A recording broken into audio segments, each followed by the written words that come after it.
Morning came the way it always did out here without asking if anyone was ready for it. The sky was pale and white as if it had been stretched too far during the night, and the road beneath it lay quiet, thin, and winding, already warm with dust. She stood at the edge of Edo, woman, shaped by endurance, more than years, her dress faded by too many washing, her shoulders carrying what her hands could no longer hold. Two children waited beside her, close enough to feel her breath change, close enough to know when she was deciding something that could not be undone. The road did not hurry her. It had seen women like her before, seen them leave with hope tucked carefully into small bundles, seen them return with less than they carried out. This road did not judge, it only continued. She had learned long ago that permission was a luxury granted mostly to those who already belonged. Once there had been a man who said she could stay, who said a woman was safest when she did not walk alone. He was not cruel in ways that left marks in Leanne, ways that taught her how invisible someone could become even while standing right beside you. He grew tired of her questions, tired of children who needed more than he was willing to give, tired of a life that asked him to be steady. So he let the silence do the leaving for him. By the time she understood, there was nothing left to argue with now. The children shifted their feet, dust clinging to their shoes, the smallest one reaching for her hand as if the road itself might pull her away. She squeezed back gently, not to reassure them, but to steady herself. Town was miles away, far enough that the sun would climb and settle before they reached it, far enough that hunger would speak before pride fell quiet. She did not want charity. She wanted supplies, work, something solid enough to carry forward. The world had taught her that wanting too much was dangerous, so she asked only for what was necessary. A wagon passed, the driver barely slowing, eyes flicking once, then forward again. A woman alone with children was not a curiosity, it was a warning, a story people did not want told too close to their own door. She walked until her breath grew shallow, until the children's steps lost their rhythm, until the land opened into something quieter. That was when she saw the ranch, no sino fence painted for attention, just land worked careful, as if someone believed it deserved patience. A man stood near the field, not young, not old, his movements unhurried like time itself had learned to slow when it reached him. She waited at the edge, uncertain, feeling the old instinct to apologize for existing. The children watched him with open faces, the way only children still can. When he finally looked up, did not stare, did not measure her worth by the space she took. He simply saw her. The silence between them was not heavy, just honest. She spoke before fear could close her throat, her voice softer than she meant it to be. Can you take us to town? The words carried more than distance, carried pride, folded thin, and hope handled carefully so it would not break. He did not answer at once. He glanced at the children, at the way they stood close, but not hiding, at the way she did not push them forward to earn sympathy. Then he nodded once, slowly, as if agreeing with something older than the question. Not ye said, there's water first. It was not kindness meant to be remembered, just the kind that existed whether or not anyone noticed. She followed, not because she trusted easily, but because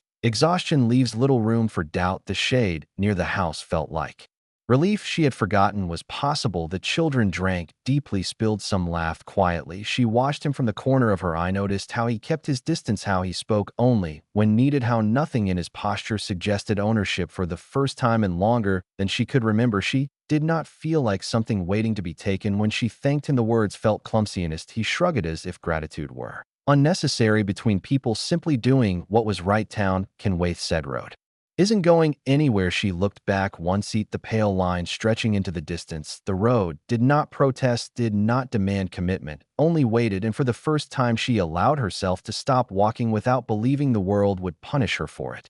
Time moved strangely on that patch of land, as if it had learned another language there. The sun rose and settled without urgency, the shadows stretching slow and patient. Nothing demanded to be finished quickly. The man worked the way some people pray, with attention, with respect, as though every movement mattered, even if no one saw it. He did not ask her name, and she did not offer it. Some things feel safer unnamed, especially in the beginning. Water was drawn again, bread broken without ceremony, the children eating with the hunger that comes from long roads and longer nights. He watched them the way a man watches, whether not trying to control, idly noticing what it needed. She waited for the questions, the ones that usually came wrapped in concern. Where is your husband? How did you end up like this? They never came. Instead spoke of small things. The well needed mending, a north field would rest this season, rain might come late. His voice was even uninterested in performance. She found herself answering not with stories but With presents, the children wandered the edge of the yard, finding sticks, pretending them into something braver. When the youngest stumbled, the man reached him first, steadying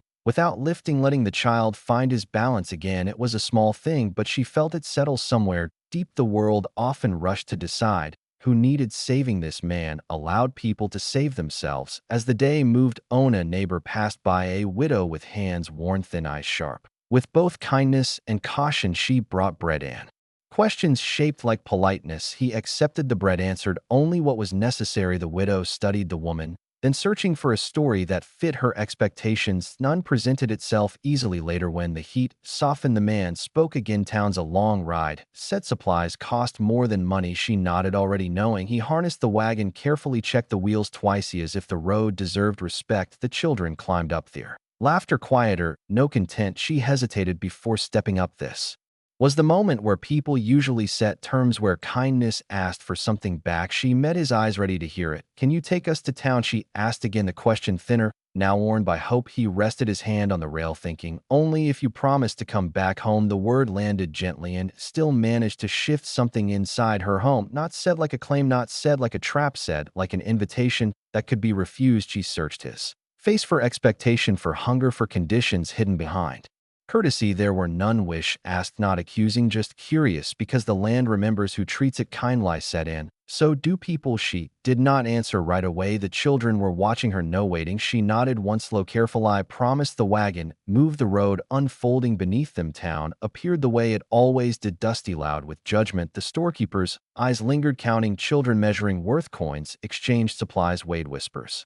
traded like currency. She felt the old weight return, felt herself shrink instinctively. Then she remembered the promise. The man waited outside, not hovering, not rescuing, just there. When they left the wagon, heavier, her shoulders lighter, on the road back the children slept. The land opened again, quiet, unbothered by reputation. As the ranch came into view, she felt something unfamiliar, not relief, not gratitude, belonging without obligation. When the wagon stopped, she climbed down. He did not ask if she would stay the night. He only unhitched the horses and trusted her word. She watched him work, the steadiness of an absence of demand, and she understood. Then some people measure time not by what they take, but by what they allow to grow. That night, as the children slept under a roof that did not feel temporary, she lay awake, listening to the quiet, and for the first time in a long while, the silence did not feel like abandonment, it felt like room.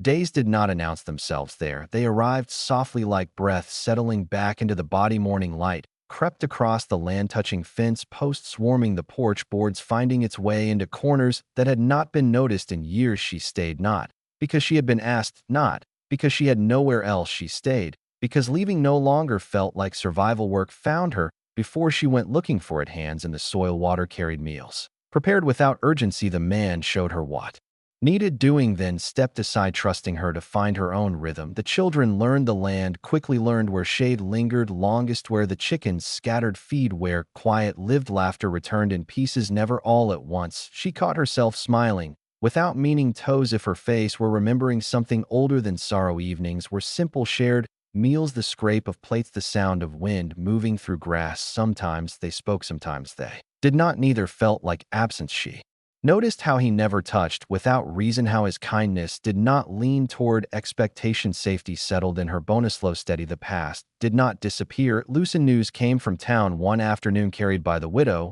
who returned with flour and half-truths. "The man you left," she said, "is married again." The words waited for their effect. The old ache rose, then passed. She felt something close to gratitude for having been spared a life built on being almost enough. Some endings close, quietly, like a door no longer needed. The children slept deeper, now dreamed longer. She realized how much of her life had been lived alert, listening for footsteps, for moods. Hair nothing demanded vigilance. When evening as the sky turned copper, she sat on the porch steps. The man joined her, leaving space between them. Crickets filled the distance. "You don't have to stay," said, not looking at her. She understood what he was offering, choice. She turned to him, met his gaze. "I know that." Land darkened, the first stars finding their place. Something unspoken passed between them, not romance, not promise, recognition. This was what patience felt like. This was what grew when no one was watching.